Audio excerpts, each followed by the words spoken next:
On the day, Anne's brother placed his hand on my shoulder and told me to grow up and be mature. I had already been one for 3 weeks. He just didn't know what that looked like yet. But he would. They all would. My name is Derek Ford. I didn't go searching for the truth. It found me quietly on a normal morning that didn't feel important until it became the moment. Everything split in two. It was Friday, February 11th. Anne had left her old phone charging in the living room overnight, said something about needing it for backup.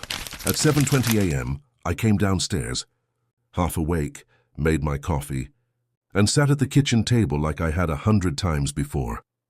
The phone was just there. No reason, no suspicion. I picked it up the way you grab anything when your mind hasn't fully started yet. The screen lit up. No passcode. Notifications still syncing. The backup had finished restoring.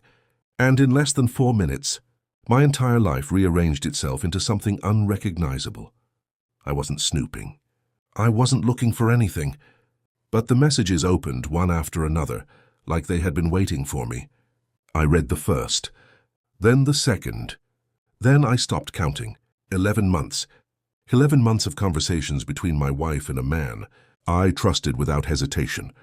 A man I had built a business with. A man who sat at my wedding and wiped tears from his eyes while telling me I had found the right person. While I was flying back and forth to Chicago, building our company's future, working long nights, missing dinners, believing I was sacrificing for something real. They were building something else entirely back home, something hidden, something deliberate. I sat there for over an hour without moving. My coffee went cold in my hand, but I didn't notice. Every message felt like another piece of something inside me being quietly removed. No explosion, no shouting. Just a slow, suffocating realization that everything I thought was solid had been carefully replaced behind my back. At 8:30 I heard her alarm upstairs. Water running, footsteps, the normal rhythm of our life continuing, like nothing had changed. I stayed exactly where I was. Didn't shift, didn't breathe differently. When she walked into the kitchen, she smiled the same way she always did. "You're still home?" she asked casually. I looked up at her, at the woman I had loved without question for 4 years, and said the only thing that would keep everything in place. "Just tired. Didn't sleep well." She offered to make fresh coffee, asked what I wanted for dinner. I told her to surprise me. We smiled at each other like we always had, and just like that, the last normal conversation of my life passed by without either of us marking it. She had no idea it was over. The days that followed weren't loud. That's the part people get wrong. They imagine shouting, broken plates, dramatic exits. But what happened instead was quieter and far heavier. I didn't feel rage. I felt grief, the kind that sits deep in your chest and doesn't move. Every morning I watched her eat breakfast across from me, knowing what she had done, and she never once flinched. Every night she said goodnight like nothing was broken. And every night after she fell asleep, I walked outside, sat in my truck in the driveway, turned everything off, and gave myself exactly 15 minutes. 15 minutes to feel it all. The betrayal, the humiliation, the weight of understanding that, while I had been building a future for us, they had been using my absence as an opportunity. Then the timer would end, and I'd go back inside like nothing had happened, because by then, I already understood something they didn't. This wasn't a moment. This was a decision, and I was about to make mine. 3 weeks passed like that. Quiet mornings, ordinary dinners, familiar routines wrapped around a reality only I could see. I didn't rush. I didn't react. I moved carefully, like a man walking through a house that had already burned down, deciding what was worth carrying out before the structure finally collapsed. Then March 2nd came, Sunday evening. The Avalanche game was on, something I had been looking forward to all week. And right before the second period, she turned the TV off. "Derek, I need to tell you something." I remember thinking finally, not relief, not anger, just recognition. I'd been waiting for her to catch up to the truth I'd been living in for 3 weeks. "Okay," I said. She was already crying before she even started, which told me everything about how she expected this to go. She wanted emotion. She wanted reaction. She wanted something she could work with. Instead, I gave her stillness. She told me about the affair with Mike, called it a mistake that spiraled out of control. I let her talk. I let every word land. Even though I already knew all of it in detail, she didn't realize I had. Then she said the part that mattered. She was pregnant. 3 months. And just like that, everything sharpened. Not because it surprised me, but because it explained the timing. This wasn't confession. This was necessity. The truth didn't come out because she wanted to be honest. It came out because it had nowhere left to hide. I asked her one question. "How long have you known?" There was a pause, small but telling. 6 weeks, she said. 6 weeks of sitting across from me at dinner. 6 weeks of normal conversations. Normal smiles, normal everything. While carrying a reality she had no intention of telling me about until she had to. I nodded slowly. Let the silence stretch just long enough to make her sit in it. "I need some time," I told her. "No yelling. No accusations. Just distance." She cried harder. And I could see it in her face. She mistook my calm for forgiveness. That was her first real mistake. 4 days later, her family showed up. All of them. They walked into my house like they were stepping into a situation they already understood, like they had come prepared to guide me toward the right decision. Her mother, Linda, spoke gently, carefully, about support and compassion and the innocence of the child. I agreed with her. Completely, that threw her off.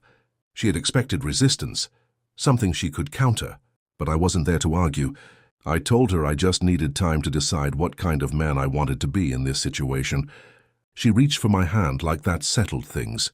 Then her brother Terence stepped in. Different energy entirely. Confident, direct. The kind of man who believes volume equals authority. He told me plainly, stay and I'd be respected. Leave, and I'd be remembered as someone who couldn't handle pressure, someone who walked away when things got hard. He said it like it was advice. Like he was doing me a favor.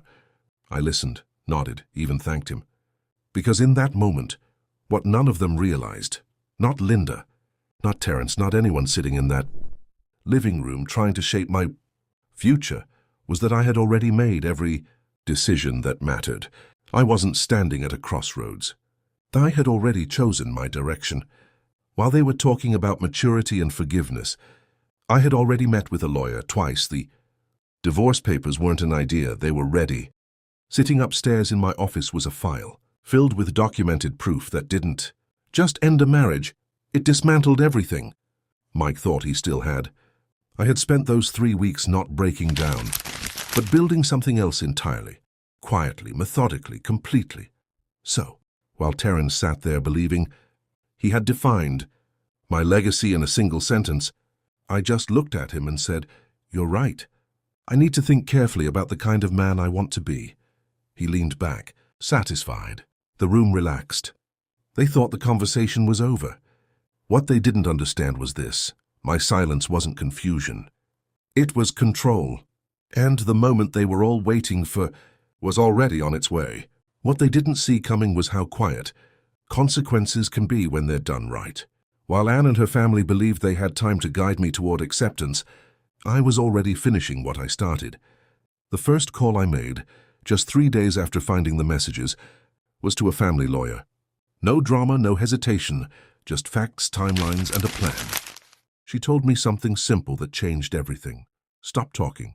Start documenting. So I did. Every bank statement, every shared account, every detail of 4 years laid out clean and undeniable. But the real shift happened when I turned my attention to the business. Mike and I had built it from nothing, and I knew every inch of it, especially the financial side. That's where the cracks showed. Small charges at first. Hotel expenses marked as client meetings, consistent, repeated 11 months. Worth. I cross-checked everything. Dates, locations, schedules. It all lined up too perfectly. While I was out of town building growth, he was using company resources to fund a secret life. Not just betrayal, carelessness. And carelessness leaves a trail.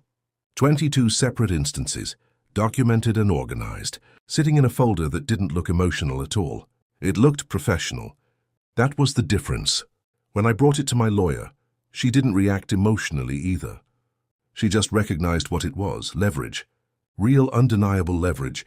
A clause in our original partnership agreement made it even clearer.